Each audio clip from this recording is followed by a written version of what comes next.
एक तू ही निरंकार। दुनिया के मेले में देखो आदमी है खो गया, भूल गया सब याद नहीं कुछ, दूरी खुद से हो गया। मालिक ने एक सुंदर चेहरा आदमी को था दिया, आदमी ने उस चेहरे पर चेहरा और चढ़ा लिया।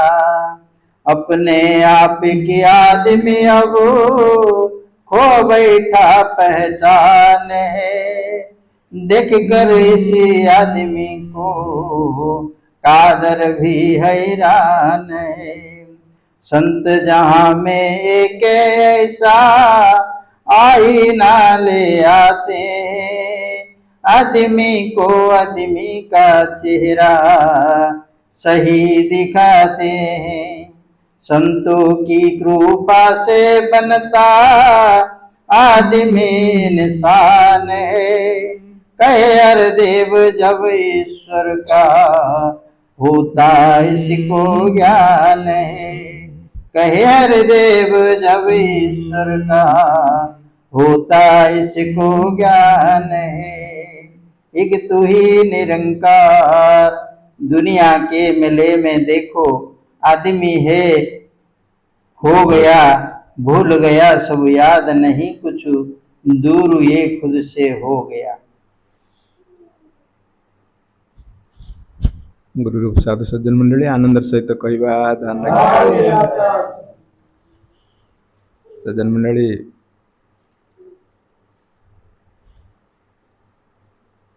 संसार मेलारे मनीष आज निजक हजई देछि। देखो आदमी खो गया, संसार मेलारे मनीष हजि जाइछि।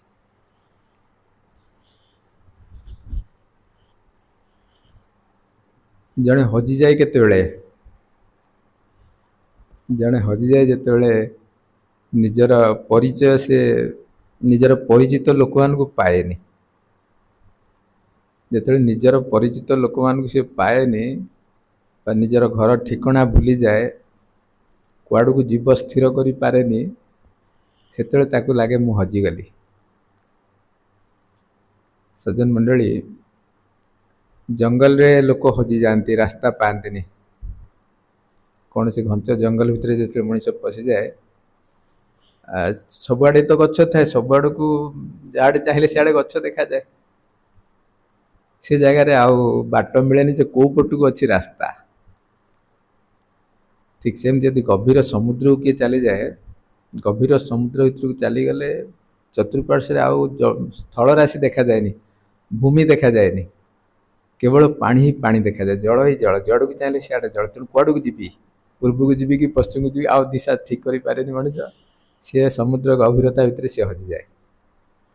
सज्जन मंडली ये संसार भितर मनीष हजि जाइए, इठी ताकू रास्ता मिलूनी, कौन देखी हजिगला।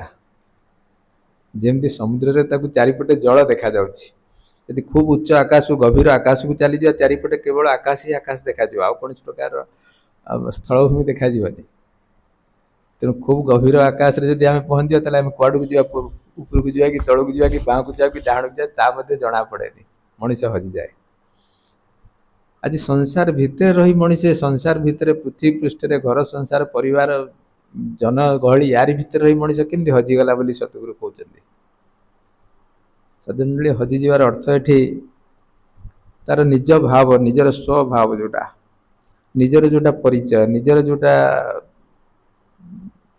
अपनापन, निजर अति निजर जो माने सेमानकु से आज आउ पाउनी। संसार तो लगे तो समस्ते निजर बाप माँ, निजर पुओ झी, निजर भाई भौणी, निजर घर परिवार कुटुंब, निजर पड़ोशी, निजर समाज, निजर ये राष्ट्र, निजर देश, निजर ये तो सब निजर, हजिला कौनटा। सज्जन मंडली समस्त को निजर कहला भाया ज्ञान मनीष पाखे रहे। कथा भी ठीक अच्छी, ये राष्ट्र निजर, देश निजर, समाज निजर, ये समस्त को निजर कहला भाया ज्ञान निज पाखे रहे। तेणु से समय लगे जे मु हजिगली। ସଜ୍ଜନ ମଣ୍ଡଳୀ, ମନୁଷ୍ୟର ମୂଳ ରୂପ ତ ବ୍ରହ୍ମ ରୂପ, ପରମାତ୍ମା ରୂପ।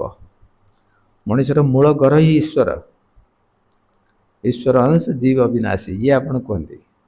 ଈଶ୍ୱର ହିଁ ମୂଳ ଉତ୍ସ, ଯୋଉଥିରୁ ମଣିଷର ଆଗମନ।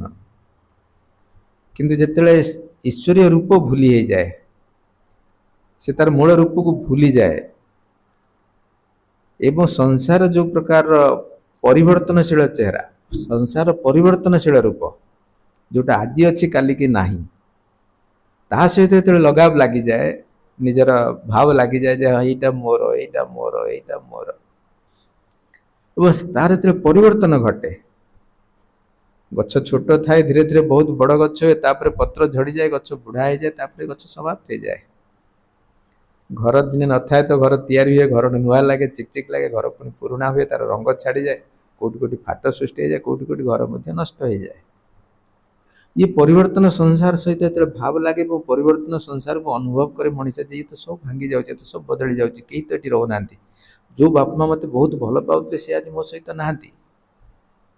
ମୋର ଦାଦା, ମୋର ଅଜା, ମୋର ଜେଜେବାପା, ମୋର ଜେଜେବାପାଙ୍କ ଜେଜେବାପା, ଏମାନେ ଯୋଉମାନେ ମୋତେ, ମୁଁ ଜାଣିଛି କି ନ ଜାଣିଛି, ଯୋଉମାନଙ୍କର ସମ୍ପର୍କ ମୋ ସହିତ ଅଛି, ସେମାନେ ଆଜି ମୋ ସହିତ ନାହାନ୍ତି। ତାହେଲେ ଏଠି ମୋର କିଏ? ଯିଏ ମୋ ସହିତ ଅଛି ମୋର ବୋଲି କହୁଛି, ସେ ମୋ ସହିତ ରହୁନି, ମୋର କିଏ? ଯୋଉ ସମ୍ପତ୍ତି, ଯୋଉ ଧନ, ଯୋଉ ଯଶ ଖ୍ୟାତି ଗୋଟେ ସମୟରେ ମଣିଷକୁ ଚକାଚଉନ୍ଧରେ ବାନ୍ଧିଦିଏ, ଗୋଟେ ସମୟରେ ସେ ମୋ ଠାରୁ ଦୂର ହେଇଯାଏ। ମତେ ଲାଗେ ତ ମୋର ଥିଲା, ଏତେ ଏବେ ନାହିଁ ମୋ ପାଖରେ। ତାହେଲେ ମୋର କିଏ? ଏଠି ମୁଁ କାହାକୁ ମୋର କହିବି? ଏଠି ମୋର କିଏ? ମୋ ପରିଚୟ କଣ? ମୁଁ ଯିବି କୁଆଡେ? ଇଏ ମଣିଷ ହଜିଯାଏ। ସଂସାରରେ ଯୋଉ ପ୍ରକୃତିର ଜ୍ଞାନ କିଛି କମ ନୁହେଁ, ପରିବେଶର ଜ୍ଞାନ କିଛି କମ ନୁହେଁ। ସେ ଜ୍ଞାନ ଭିତରେ ଜଣେ ଯେତେ ଯେତେ ଆଗକୁ ବଢେ, ସେତେ ସେତେ ତାକୁ ଲାଗି ତ ଅନନ୍ତ ଜ୍ଞାନ, ଅସୀମ ଜ୍ଞାନ, ୟା ଭିତରେ ସେ ବି ହଜିଯାଏ ତା ଭିତରେ। ସଜ୍ଜନ ମଣ୍ଡଳୀ, ସ୍ନେହ, ଯୋଉ ପାରିବାରିକ ସ୍ନେହ, ସାଂସାରିକ ମମତା, ଇଏ ମଧ୍ୟ ଅନନ୍ତ ମମତା। ମଣିଷ ତା ଭିତରେ ମଧ୍ୟ ହଜିଯାଏ। ତେଣୁ ଗୋଟାଏ ବେଳେ ତାକୁ ଧକ୍କା ଲାଗିଯାଏ, ଗୋଟାଏ ଆସେ ଯେ ନାଇଁ ମୁଁ କିଛି ଭୁଲ ରାସ୍ତାରେ ଅଛି, ମୁଁ କିଛି ଯୋଉଟା ଉତ୍ତମ ମୋ ପାଇଁ, ଯୋଉଟା ଜରୁରୀ, ସେ ପ୍ରକାର ବସ୍ତୁ ମୋ ପାଖରେ ନାହିଁ, ଯୋଉ ମାର୍ଗ ମୋ ପାଇଁ ଜରୁରୀ ସେ ମାର୍ଗ ମୋ ପାଖରେ ନାହିଁ, ଯାହା ସହିତ ମିଶିଲେ ମୋର କିଛି ପରିବର୍ତ୍ତନ ହୁଅନ୍ତା, ମୋର କିଛି ଉନ୍ନତି ହୁଅନ୍ତା, ମୁଁ ଆଗକୁ ବଢନ୍ତି, ସେ ପ୍ରକାର ଭାବ ମୋ ପାଖରେ ନାହିଁ। ଏ ପ୍ରକାର ଗୋଟେ ଭାବ ସୃଷ୍ଟି ହେଇଯାଏ ଜୀବନର ପର୍ଯ୍ୟାୟ କ୍ରମରେ, ଜୀବନର ଗତିପଥ ଭିତରେ। ସେଇଟା କେତେବେଳେ କାହାର କୋଉ ସମୟରେ ଆସେ ତାର ଠିକଣା ନାହିଁ। କିଏ ପିଲାବେଳୁ ତାକୁ ଧରିପାରେ, କିଏ ଅଧା ବୟସରେ ଧରେ, ବା କିଏ ବୃଦ୍ଧ ବୟସରେ ଧରେ। କିନ୍ତୁ ସମସ୍ତଙ୍କୁ ଲାଗେ ଯେ ନାଇଁ ମୋ ଜୀବନର ଲକ୍ଷ୍ୟ ଏଇଆ ନୁହେଁ ଯାହା ଭିତରେ ମୁଁ ନିଜକୁ ହଜେଇ ଦେଇଛି। ମୋ ଜୀବନର ଲକ୍ଷ୍ୟ ସେଇଟା ନୁହେଁ ଯୋଉଥିପାଇଁ ମୁଁ ଜୀବନର ସର୍ବାଧିକ ସମୟ, ଜୀବନର ଅତ୍ୟଧିକ ସମୟ, ଅଧିକ ସମୟ ମୁଁ ଯୋଉଥିପାଇଁ ପ୍ରୟୋଗ କରିଛି, ବ୍ୟବସ୍ଥା କରିଛି, ଯାହା ପଛରେ ଧାଇଁଛି, ଯାହା ପଛରେ ଲାଗି ରହିଛି, ଇଏ ମୋର ଜୀବନର ଲକ୍ଷ୍ୟ ନୁହେଁ। ଇଏ ଗୋଟେ ଭାବ ମଣିଷକୁ ତା ଜୀବନ କାଳ ଭିତରେ ନିଶ୍ଚୟ କିଛି ନା କିଛି ଗୋଟାଏ କୌଣସି ସମୟରେ ତାକୁ ଲାଗେ, ଯୋଉ ସମୟରେ ସେ କହେ ଯେ ମୋ ଜୀବନ ଅଧା ରହିଗଲା, ପୂର୍ଣ୍ଣ ହେଇପାରିଲାନି, ମୋର ଜୀବନର ପୂର୍ଣ୍ଣାଙ୍ଗତା ଆସିଲାନି, ମୁଁ ସଫଳ ହେଇପାରିଲିନି। ତେଣୁ ସଫଳତାର ଅର୍ଥ କଣ? ଜୀବନର ସଫଳତା ହଉଛି ଜୀବନର ସନ୍ତୋଷ, ଆତ୍ମସନ୍ତୋଷ ଭାବ, ସନ୍ତୁଷ୍ଟି। ଜଣେ ତ ସନ୍ତୁଷ୍ଟ ହେଇଯାଏ ଯେ ଯୋଉଠି ବି ଅଛି, ଯେମିତି ବି ଅଛି, ବହୁତ ଭଲ ଅଛି, ମୁଁ ଯୋଉଠି ବି ଅଛି, ଯେମିତି ବି ଅଛି, ଯେଭଳି ପରିବେଶରେ ଅଛି, ଯୋଉ ସ୍ଥିତିରେ ଅଛି, ବହୁତ ଭଲ ଅଛି। ଇଏ ଭାବନା ହଉଛି ସନ୍ତୁଷ୍ଟିର। ଏବଂ ସନ୍ତୁଷ୍ଟି ସେତେବେଳେ ଆସେ ଯେତେବେଳେ ମଣିଷକୁ ଇଏ ପ୍ରକାର ଭାବ ସୃଷ୍ଟି ହୁଏ ଯେ ମୁଁ ଭଲରେ ଅଛି। କିନ୍ତୁ ଭଲରେ କିଏ ଅଛି? ଦୁନିଆରେ ଭଲରେ ଅଛି ବୋଲି କାହାକୁ କହିବା? ଆସନ୍ତୁ, ଭଲରେ ତାକୁ କୁହାଯାଏ ସଂସାରରେ ଯୋଉମାନଙ୍କର ସ୍ୱାସ୍ଥ୍ୟ ଭଲ ଥାଏ, ଯାହାଙ୍କ ପାଖରେ ଧନ ସମ୍ପତ୍ତି ଭଲ ଥାଏ, ଯୋଉମାନଙ୍କର ପରିବାରଜନ ଯୋଉମାନଙ୍କ ସହିତ ଥାନ୍ତି, ୟାକୁ ସଂସାରରେ ଭଲ କୁହନ୍ତି। କିନ୍ତୁ ଇଏ ସବୁ କଣ ସବୁ ସମୟରେ ରହେ କି ପାଖରେ? ସମୟ ଧୀରେ ଧୀରେ କହେ ଯେ ନାଇଁ, ଇଏ ଯାହାକୁ ତୁ ଅତି ନିଜର କରି ରଖିଛୁ, ଇଏ ଧୀରେ ଧୀରେ ତୋଠୁ ଢିଲା ହବ, କାରଣ ଇଏ ସଂସାର ନିୟମ, ଏଇଟା କେହି ରହିନାହିଁ ଏଠି।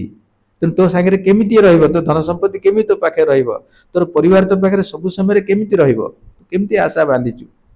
ଏ ତ ସମୟ ଆସିବ, ଏମାନେ ହଁ ଯୋଉ ସମୟ ତକ ତୋ ପାଖରେ ଅଛନ୍ତି ତତେ ଆନନ୍ଦ ଦଉଛନ୍ତି, କିନ୍ତୁ ସମୟ ଆସିବ ଏମାନେ ତୋଠୁ ଦୂରେଇବେ, ଦୂର ହେଇଯିବେ, ସମୟ ଦୂର କରିଦବ। ତୁ ଯାହାକୁ ଅତି ଭଲ ପାଉଛି ସେ ଦିନ ସମୟ ଆସିବ ସେ ତୋଠୁ ଦୂର ହେଇଯିବ। ତେଣୁ ସେ ସମୟରେ ତୋର ଅବସ୍ଥା କ'ଣ ହବ? ତୁ କେମିତି କହିବୁ ଯେ ମୁଁ ସଫଳ ଜୀବନ ପ୍ରାପ୍ତ କଲି, ମୁଁ ଏକ ସନ୍ତୁଷ୍ଟ ଜୀବନ ପ୍ରାପ୍ତ କଲି? ତେଣୁ ଆତ୍ମସନ୍ତୁଷ୍ଟ ଜୀବନ ପ୍ରାପ୍ତ କରିବା ପାଇଁ ତତେ ଗୋଟେ କିଛି ରାସ୍ତା ଦେଖୁଯିବାକୁ ହବ। କୋଉ ରାସ୍ତା? ଇଏ ରାସ୍ତା ଆଉ କିଛି ନୁହେଁ, ତୋ ଭିତରେ ଥିବା ମଣିଷ ପଣିଆର ରାସ୍ତା। ତୋ ଭିତରେ ଗୋଟେ ମଣିଷ ପଣିଆ ଥିଲା, ତୋ ଭିତରେ ଗୋଟେ ମଣିଷର ଚେହେରା ଥିଲା, ଯୋଉ ଚେହେରା ଉପରେ ତୁ ଅନ୍ୟ ଏକ ଚେହେରା ଚଢେଇ ଦେଇଛୁ। ତୁ ଗୋଟେ ମଣିଷର ଚେହେରା ନେଇ ସଂସାରକୁ ଆସିଥିଲୁ। ଗୋଟେ ଛୋଟ ପିଲାଟି ଜନ୍ମ ହେଲା ପରେ ପର ଆପଣାର ଭାବ ନଥାଏ, କାହାକୁ ସେ ମିତ୍ର ଶତ୍ରୁ କହେନି, ତା ପାଇଁ ପୁରା ସଂସାରୀ ଏକ ଭାବରେ ଥାଏ, ଏକ ରସରେ ଥାଏ। ତା ଭିତରେ ଗୋଟେ ମଣିଷ ପଣିଆ ଥାଏ, କିନ୍ତୁ ତୁ ସେ ମଣିଷ ପଣିଆ ଉପରେ ଗୋଟେ ନୂତନ ଚେହେରା ଚଢେଇ ଦେଲୁ। ତୁ କୋଉ ପ୍ରକାର ଚେହେରା ଚଢେଇଲୁ? କେତେବେଳେ ତୁ କାହାକୁ ବାପା କହିଲୁ, କାହାକୁ ମା କହିଲୁ, କାହାକୁ ଭାଇ କହିଲୁ, କାହାକୁ ବନ୍ଧୁ କହିଲୁ, କାହାକୁ ପରିବାର କହିଲୁ, ତାପରେ ପରେ ତୋ ଉପରେ ଆଉ ନୂଆ ନୂଆ ଚେହେରା ଚଢିଲା। ତୁ କେତେବେଳେ ନିଜକୁ ଜ୍ଞାନୀ କହିଲୁ, କେତେବେଳେ ତପି କହିଲୁ, କେତେବେଳେ କ୍ରୋଧୀ କହିଲୁ, କେତେବେଳେ ଅହଙ୍କାରୀ କହିଲୁ। ଏ ପ୍ରକାର ଭାବ ତୋ ଭିତରେ ସୃଷ୍ଟି ହେଲା। ତେଣୁ ଇଏ ଭାବନା ହିଁ ତୋ ଭିତରେ ନୂଆ ନୂଆ ଚେହେରା ସମ୍ପର୍କ ଦେଲା, ତୋ ଚେହେରାକୁ ନୂଆ ଚେହେରାରେ ଚଢେଇଲା, ତୋ ଚେହେରା ପରିବର୍ତ୍ତିତ ହେଲା। ଯୋଉ ଚେହେରା ଆଉ ତତେ ତୋର ମୂଳ ଚେହେରା ସହିତ ସମ୍ପର୍କ ରଖୁନାହିଁ। ତୁ ନିଜକୁ ଏବେ କ'ଣ ଭାବୁଛୁ? ମୁଁ ଜଣେ ଡାକ୍ତର, ମୁଁ ଜଣେ ଇଞ୍ଜିନିୟର, ମୁଁ ଜଣେ ଚାକିରିଆ, ମୁଁ ଜଣେ କର୍ମୀ, ମୁଁ ଜଣେ ବ୍ୟବସାୟୀ, ମୁଁ ଜଣେ ସମାଜରେ ପ୍ରତିଷ୍ଠିତ ବ୍ୟକ୍ତି, ବା ମତେ ମୋର ସଂସାରରେ କେହି ନାହାନ୍ତି, ମୁଁ ଏକ ଅତି ଦରିଦ୍ର ବ୍ୟକ୍ତି, ମୁଁ ଗୋଟେ ହୀନ ବ୍ୟକ୍ତି, ମୁଁ ଏକ ଗରିବ ଲୋକ, ମୋର କିଛି ନାହିଁ ସମ୍ବଳ, ମୁଁ ସମ୍ବଳହୀନ। ତୁ ଏଇ ପ୍ରକାର ଭାବନା ଭିତରେ ନିଜକୁ ବାନ୍ଧିଛୁ। ତୁ ବହୁତ ପ୍ରତିପତ୍ତିଶାଳୀ ବା ତୋ ପାଖରେ କିଛି ନାହିଁ, ତୁ ବହୁତ କିଛି କ୍ଷମତା ରଖୁଛୁ ବା ତୋ ପାଖରେ କିଛି କ୍ଷମତା ନାହିଁ। ଏ ଦିଟାକର କଥାର ଅର୍ଥ ହିଁ ଦିଟାକ ଅର୍ଥହୀନ। ତୁ କ୍ଷମତା ନାହିଁ ଅତି ଦରିଦ୍ର କହିବା ଅର୍ଥହୀନ, ତୁ ଅତି ଧନୀ ଅତି ପ୍ରତିପତ୍ତିଶାଳୀ କହିବା ମଧ୍ୟ ଅର୍ଥହୀନ। କାରଣ ଦିଟାକର ଅର୍ଥ ତୋର ସେ ନୂତନ ଯୋଉ ଚେହେରା ତୋ ଉପରେ ଲଗେଇଛୁ ତାର ପ୍ରଭାବ। ତୋର ଯଦି ମୂଳ ଚେହେରାର ପ୍ରଭାବ ଥାନ୍ତା, ତୁ ସବୁବେଳେ ଆତ୍ମସନ୍ତୋଷରେ ଥାନ୍ତୁ, ତୁ ସନ୍ତୁଷ୍ଟିରେ ଥାନ୍ତୁ, ପ୍ରଭୁଙ୍କୁ ସବୁବେଳେ ଧନ୍ୟବାଦ ଭାବରେ ଥାନ୍ତୁ, ଧନ୍ୟବାଦ ଦବାର ଭାବନା ତୋ ଭିତରେ ଥାନ୍ତା। କିନ୍ତୁ ସେ ଭାବନା ଆଜି ନାହିଁ। ତୁ ଈଶ୍ୱରଙ୍କ ଠାରୁ ଦୂରେଇ ଯାଇଛୁ, ତୁ ପ୍ରଭୁଙ୍କ ଠାରୁ ଦୂରେଇ ଯାଇଛୁ, ତୁ ସଂସାର ସହିତ ଯୋଡ଼ି ହେଇଯାଇଛୁ। ତୁ ଯୋଉଟା ତୋର ନୁହେଁ ତାକୁ ତୋର ବୋଲି କହୁଛୁ, ଯୋଉଟା ମୋର ନୁହେଁ ମୁଁ ତାକୁ ମୋର ବୋଲି କହିବା ଆରମ୍ଭ କରିଛି। ତେଣୁ ତ ଇଏ ଭାବ ମୁଁ ସଂସାର ଭିତରେ ହଜିଛି। ଯୋଉଟା ମୋର ନୁହେଁ ତାକୁ ମୋର କହିବା ଯୋଗୁଁ ହିଁ ମୁଁ ସଂସାର ଭିତରେ ହଜିଛି। ଯୋଉଟା ମୋର ଯେତେବେଳେ ତାକୁ ମୁଁ କହିବି, ସେତେବେଳେ ମୁଁ ସଂସାର ଭିତରୁ ବାହାରି ଆସିବି। ପ୍ରଭୁ ପରମାତ୍ମା ଏ ପ୍ରକାର ଭାବ ଦେଇ ତତେ ସଂସାରକୁ ପଠେଇଥିଲେ ଯେ ତୁ ପ୍ରଭୁଙ୍କୁ କେବଳ ମୋର କହ, ତୁ ସଂସାରକୁ ମୋର କହନା, ତୁ ଏକ ଭାବରେ ରହ, ଏକ ରସରେ ରହ। କିନ୍ତୁ ଏ ସମୟ କ୍ରମରେ ତୁ ଯୋଉ ମାୟାର ପ୍ରଭାବ ଯୋଗୁଁ, ମାୟାର ପ୍ରଭାବ ସତଃ ପଡ଼ିବ, କିନ୍ତୁ ତୋତେ ସେଥିରୁ ସତର୍କ ହବାର ଥିଲା, ଜାଗ୍ରତ ହବାର ଥିଲା। ତ ସମୟ ଗଢିବା ସହିତ, ଆୟୁଷ ଗଢିବା ସହିତ, ବୟସ ବଢିବା ସହିତ ତୁ ଜାଗ୍ରତ ହେଇଥାନ୍ତୁ। ତୁ ଜାଗ୍ରତ ହେଇକିରି କହିଥାନ୍ତୁ ଯେ ନାଇଁ ପ୍ରଭୁ ପରମାତ୍ମା, ପ୍ରଭୁ ତତେ ଚିହ୍ନିବା ମୋର ଜରୁରୀ, ତତେ ଜାଣିବା ମୋର ଜରୁରୀ। ଏ ସାରା ସଂସାର ଯାହା ତୁ ମୋ ପାଇଁ ସଜେଇଛୁ, ୟାର ମାଲିକ ଯେ ତୁ, ଏ କଥା ମୋର ବୁଝିବା ଜରୁରୀ। ମତେ କେହି ଏ ବୋଧ ଦଉ, ମତେ କେହି ଏ ଜ୍ଞାନ ଦଉ ଯେ ମୁଁ ଜାଣିପାରେ ଯେ ସବୁ କିଛିର ମାଲିକ ତୁ ବୋଲି। ତେଣୁ ଇଏ ଭାବନା ନ ଆସିବା ପର୍ଯ୍ୟନ୍ତ ମୁଁ ସଂସାର ହାଟରେ ହଜି ଯାଇଛି। हाँ जी।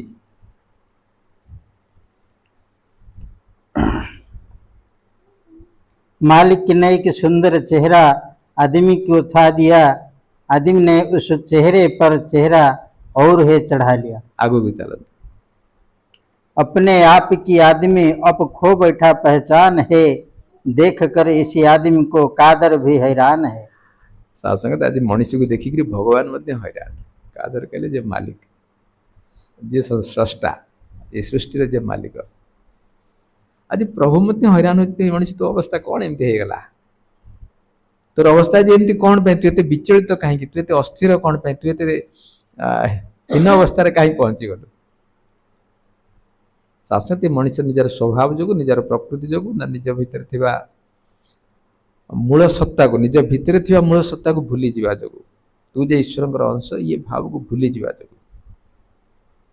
मनुष्य आज एक नूतन दानवत्व को हासिल कर, दानवत्व, दानव पणिया।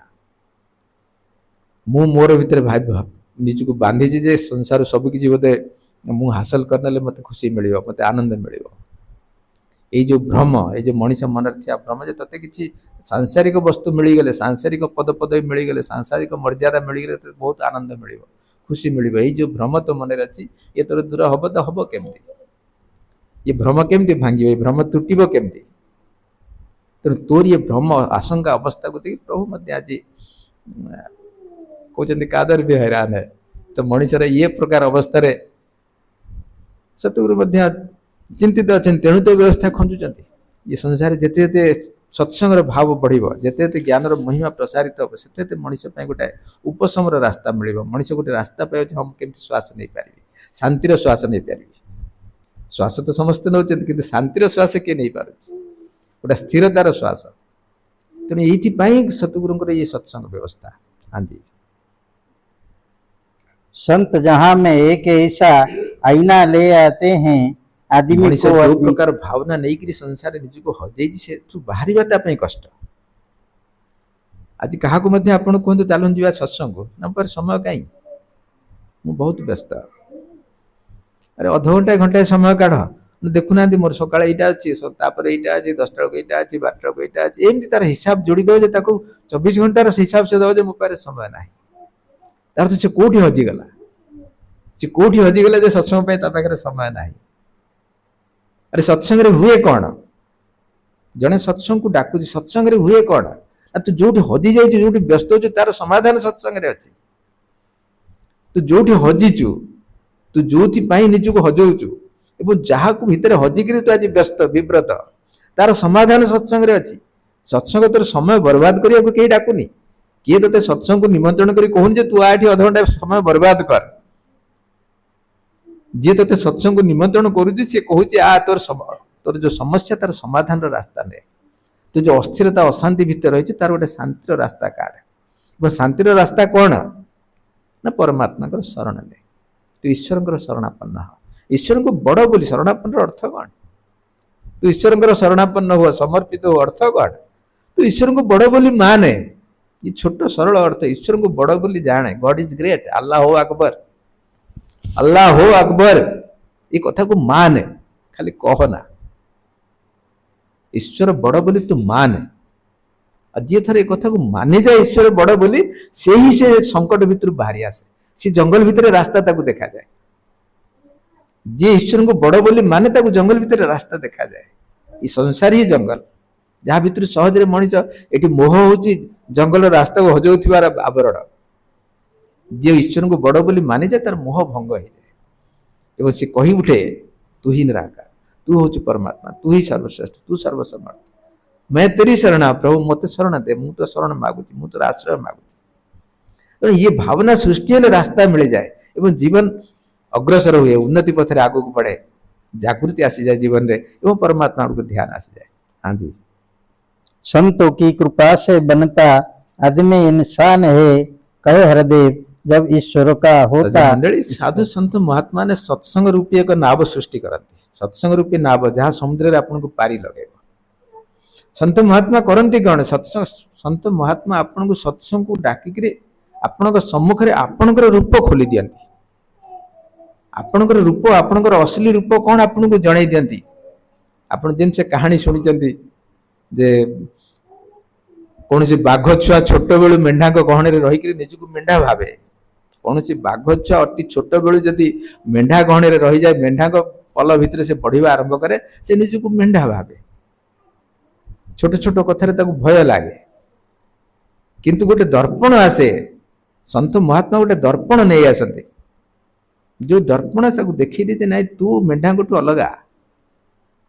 ये संसार जो मैंने कष्ट पाँच दैन्यतार भितर अच्छा, जो मैंने जीवन को अति नैराश्यमय रखिंट, तू से रूप में रहा उचित नुहे। तू एक परम सत्तार अंश, परमात्मार अंश, तू महा आनंद, आनंदर उत्स तोर उत्पत्ति। तू कहीं दुखी हबु जीवन रे? तू जो आनंदर उत्पत्ति है, जो दरकार तोर मूल रूप विश्वासटा, मो भर गोटे तो विश्वास सृष्टि जरूरी अच्छे मु सतरे प्रभुंकर अंश। ये संत महात्मा सत्संग डाकी से आईना देखा, दर्पण देखा। तू ये देख, सत्संग बसिक तू देख, तू परमात्मार अंश। ये पंच पण दि जाए, 5टा शपथ कर दिए, शपथ प्रमाण, शपथ आगु को बाट खोली दे जानापी जे ना मु ये संसार बंधन रे बांधिवाई संसार को आसीनी। मु संसार बंधन निजक बांधियापी संसार को आसीनी। मुझे मुक्त हाँपाई, मु मुक्त आसी, मुक्त होकर आसी, मुक्त रूप से थी। आज निजे निजक बांधी पकई ये 5 पण बतई दिए जे नहीं तू संसार बंधन रे बंधा नुह, तू एथुरु मुक्त। तेणु संत महात्मा सत्संग माध्यम एक प्रकार दर्पण देखाती।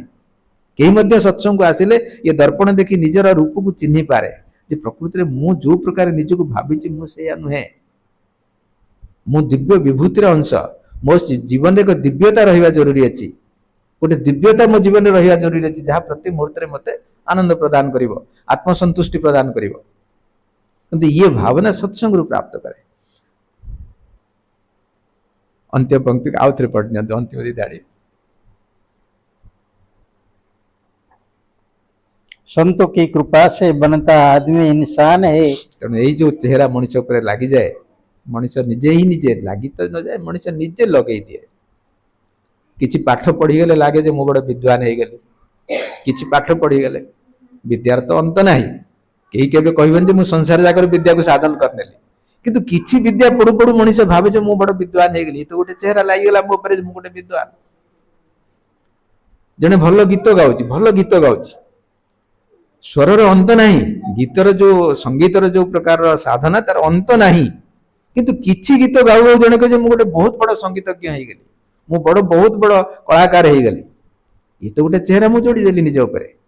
कि यदि मत गोटे विश्वास होता ये ज्ञानर अंत नाही, मु तो सामान्य मात्र शिखि पारि, ये गोटे निजर वास्तव मूल चेहरा सहित जड़े मु किछि नुहे, प्रभु सब किछि, अनंत शक्ति अनंत विस्तार प्रभुंकर।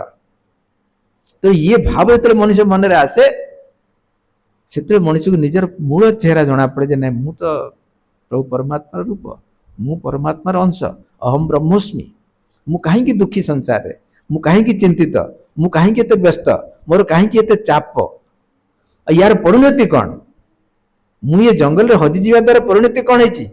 परिणति मत केवल दुख मिली, यातना मिली, जंत्रणा मिली, चिंता मिली।